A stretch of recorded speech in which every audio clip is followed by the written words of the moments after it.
Idalia has come ashore, making landfall at 7:45 this morning as a Category 3 hurricane. It came on at Keaton Beach in Taylor County, Florida, and it is continuing to move off to the northeast right now. You see the tornado watch that's posted. This is common when you get these powerful bands working over land. You'll get spin-up tornadoes. We've already had a few tornado warnings, and potentially we'll see more as this thing continues to track off in this general direction. The hurricane warning's still up, but I want to talk to you about the tropical storm warnings for Hampton Roads areas just down to the south. When you talk about Hampton Roads, we're technically not under tropical storm warning here, but Back Bay south along the Outer Banks, we do have that tropical storm warning, and this is for the coastal sections of North Carolina. A lot of rain and some wind. We could see a few tropical storm force gusts a little farther north, but it looks like the more likely area for the tropical storm force conditions, eastern North Carolina.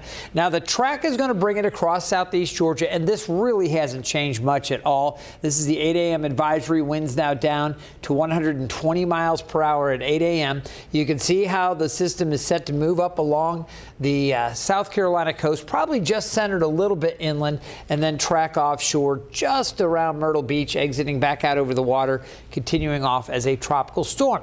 On this path, a lot of the stronger winds likely a little farther to the south. However, it's going to bring rain across much of North Carolina. There's a potential for some flooding. We'll have to watch for that with the heavy tropical rains. But again, the center of this thing staying down to the south. We'll get into our futurecast and talk about the extent of the rainfall. In general, I think we're going to see little or no rain farther to the north, the northern parts of the 13 News Now viewing area.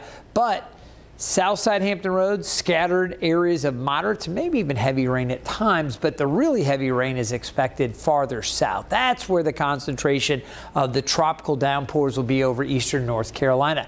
Now, winds could be around 20 to 35 miles per hour, some higher gusts to maybe 50 miles per hour near the coast. That's where we're going to find the highest wind speeds, a little bit lighter winds inland. And I think along the Virginia Beach coastline, 40 to 45 mile per hour winds a possibility. Outer Banks more like 50 or even a little bit more than that potentially. But again, the winds lighter inland. Tides are going to run high Thursday and into Friday. Minor tidal flooding possible for most, but some moderate tidal flooding can't be ruled out. So that's something else we're going to be watching carefully. As far as the impacts, again, higher over North Carolina and the Outer Banks. I think the heavy downpours, it's going to be a moderate to high impact. There is that flood watch down to the south. Winds could gust 50 miles per hour or greater at the Outer Banks. We'll see tidal flooding. A moderate threat. Again, minor to moderate tidal flooding expected. And there is a little bit of a risk elevated for eastern North Carolina. We'll say a moderate threat for spin-up tornadoes as the system kind of comes through down farther to the south. Now, for Hampton Roads and areas to the north, the tornadic risk is lower. So that is good news. But of course, we'll keep an eye to anything that could develop. You look at the tidal flooding threat again, maybe some minor tidal flooding, depending on how strong and how persistent those northeast winds are.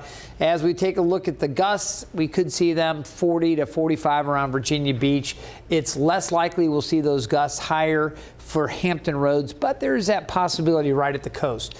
And then heavy downpours, minor to moderate threat. Again, I really think the heaviest rain will be farther to the south, but we could see a few pockets working to the north. Now, as we take a look here at the futurecast, what we get this afternoon, just scattered showers and storms.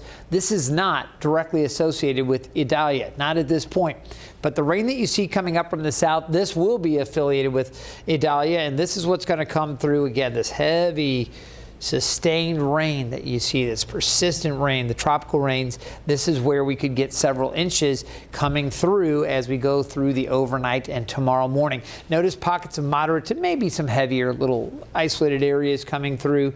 And as we get through the afternoon, that stuff will start to pull away. Now, this model actually has most of the area cleared out by later Thursday evening. Some of the other models a little bit slower to move it out, but that's the general thinking as the system moves along. All right, just want to quickly mention our two other areas we've been watching. TD number 11, a tropical depression. It's not going to have a very long life, and it may just stay a depression. Then we have Franklin, which is now positioned west-northwest of Bermuda. It is moving off to the northeast at 13, and again, it will wind down over the North Atlantic. Idalia has been the biggest concern and will be over the next 24 to 36 hours. Stay tuned for more updates from 13 News Now.